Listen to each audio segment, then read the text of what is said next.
Hello बच्चों, the Bihar teacher history maker मेरा mobile मेरी शिक्षा में मैं कंचन प्रभा आपका स्वागत करती हूँ। आज हम लोग पिक्चर की सहायता से भारतीय कृषि के कुछ खास चीज़ों को देखने जा रहे हैं इस वीडियो में। ठीक है बच्चों, तो भारतीय कृषि इकाई 2 के कुछ खास टॉपिक को मैं इसमें चित्र की सहायता से आप लोगों को दिखाऊंगी। तो पहला हम लोग देखते हैं ये क्या हो रहा है बच्चों। ये कृषि हो रहा है। ऐसे सीन तो आप लोग देखे होंगे। ये कृषि, यहाँ पे हल जोत रहा है किसान। तो इसी तरह से कृषि की जाती है ना। आगे चलते हैं हम लोग। ये क्या हो रहा है, ये ट्रैक्टर से जुताई कर रहे हैं। क्या है, खेत की पहले जुताई की जा रही है यहाँ पे खेत की। तो चलिए आगे बढ़ते हैं। जुताई करने से क्या होता है कि सारे मिट्टी मिल जाते हैं और फिर उस पे खेती करना आसान होता है। ये क्या है, ये रोपनी। ये क्या कर रहे हैं किसान, रोपनी कर रहे हैं। ठीक है, धान को रोप रहे हैं। अगला देखें हम लोग, सिंचाई। सिंचाई यानी कि पानी पटाना उसमें। तो यहाँ पर देखिए पानी पटाया जा रहा है, तो ये सिंचाई कहलाता है। ये क्या है, ये खाद पटा रहे हैं ना किसान। क्या कर रहे हैं, खाद पटा रहे हैं। तो इस तरह से खाद पटाया जाता है। ये क्या है, मैंने बताया था ना आप लोगों को कृषि कितने प्रकार के होते हैं। कृषि के कुछ प्रकारों को बताया था, जिसमें पहला था स्थानांतरित कृषि, जिसे झूम खेती भी कहते हैं ना। तो ये स्थानांतरित कृषि है। इसमें एक जगह के जंगल को साफ किया जा रहा है और यहाँ पे खेती होगी। फिर क्या होगा कि ये जब उपजाऊ के लायक नहीं होगा खेत, तो फिर से इस जगह को छोड़ के दूसरे जगह को साफ किया जाएगा और वहाँ पे खेती होगी। तो देखिए यहाँ पे ये जंगल को काट रहे हैं साफ करके, यहाँ पे झूम खेती भी करेंगे। इसे स्थानांतरित कृषि भी कहा जाता है। आगे देखें, ये भी एक झूम खेती का ही पिक्चर दिया गया है। यहाँ पे खेत दिख रहे होंगे आपको, जिसमें एक समय में इधर खेती की जाती है, दूसरे समय में इधर खेती की जाती है। तो इस तरह से झूम खेती के तस्वीर देखिए। आगे है स्थानांतरित कृषि के स्थानीय नाम। बहुत सारे जगह पर मैंने बताया था कि इसके अलग अलग नाम दिए गए हैं। तो झूम, इस खेती को, स्थानांतरित कृषि को झूम कहाँ कहा जाता है, उत्तर पूर्वी भारत में। उत्तर पूर्वी भारत में इसे झूम कहा जाता है। म्यांमार में तुंग्या कहा जाता है। आंध्र प्रदेश में पोंडू कहा जाता है। वेनेजुएला देश में इसे कोनुको कहा जाता है। तो ये भी एक इम्पॉर्टेंट चीज़ है, ये अक्सर क्वेश्चन आते हैं।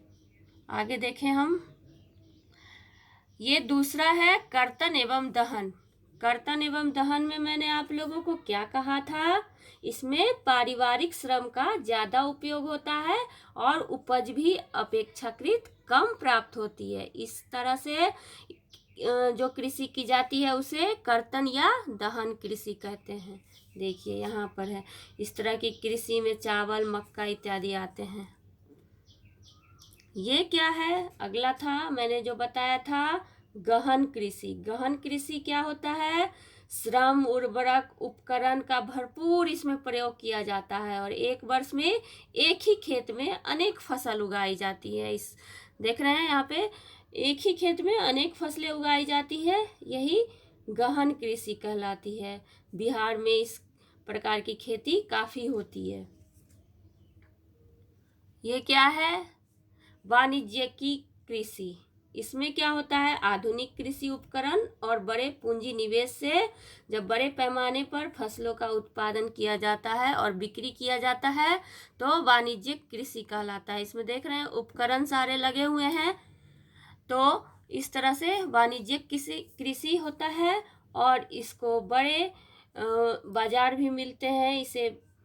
क्योंकि इसमें पूंजी निवेश लगा होता है, तो इसमें बड़ा बाजार मिलता है और इसमें बड़ा बाजार में इसे बेचा भी जाता है अच्छे से। ये खरीफ फसलें। अब हम लोग फसल के बारे में देखते हैं। हमने क्या 3 तरह की फसलें बताई थी ना, 3 तरह की फसलें। पहला था खरीफ फसल। खरीफ फसल के कुछ तस्वीर यहाँ पे आप लोग देख रहे होंगे, है ना। खरीफ फसल में मुख्यतः मूंगफली, धान, मक्का, जूट इत्यादि आते हैं, है ना। तो इसमें देख रहे हैं आप लोग बहुत सारी चीज़ें। आगे देखते हैं। दूसरा हमने बताया था रबी फसल। रबी फसल के कुछ यहाँ पे पिक्चर्स दिए गए हैं। गेहूं, चना, मटर, मसूर, जौ इत्यादि इसमें प्रमुख होते हैं।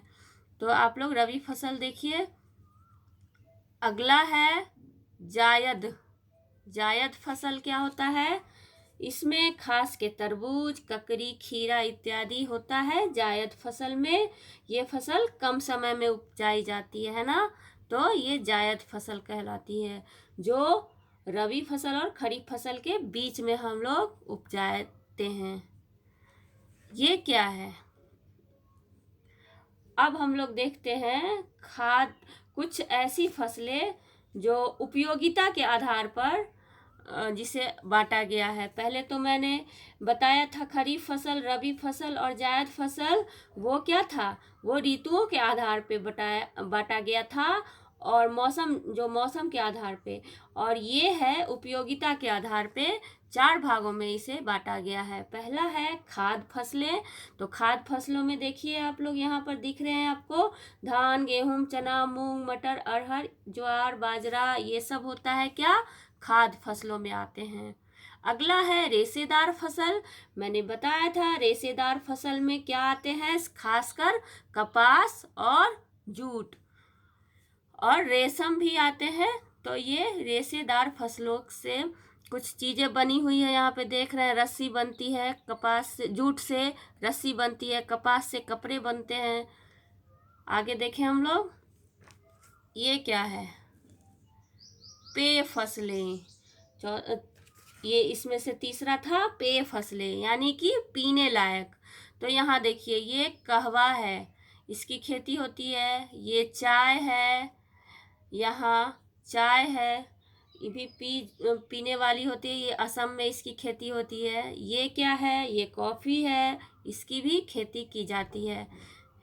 तो इस तरह हम लोग पेय फसलें को देख लिए। अब हम देखेंगे अगला बागवानी फसल।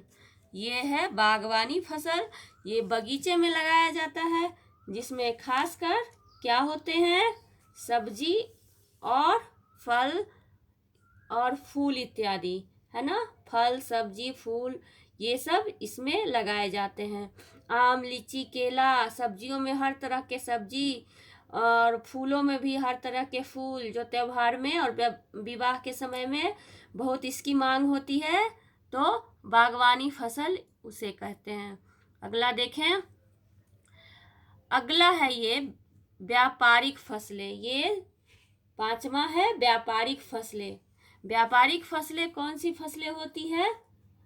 आप लोगों को मैंने क्या बताया था कि व्यापारिक फसलें बहुत बहुआयात में उपजाई जाती है और व्यापार के लिए उपजाई जाती है। बिहार में इसकी बहुत ज़्यादा फसलें उगाई जाती है। तो इसमें मुख्यतः क्या क्या होते हैं? देखिए यहाँ पर आपको व्यापारिक फसलों में मखाना दिख रहा है। मखाने का यहाँ पर खेती हो रही है। यहाँ गन्ने की खेती है, यहाँ रबर है, और ये क्या है? तंबाकू। तो इस तरह से व्यापारिक फसल व्यापार के लिए की जाती है, उपजाई जाती है, और उसको व्यापार में बेचा जाता है और उससे लाभ कमाया जाता है। बिहार में चीनी के भी कई मिल हैं, चीनी भी इसके अंतर्गत आता है, व्यापारिक फसलों के अंतर्गत। तो चलिए बच्चों, आज इतना ही। फिर मिलते हैं हम अगले वीडियो में। तब तक के लिए बाय बाय।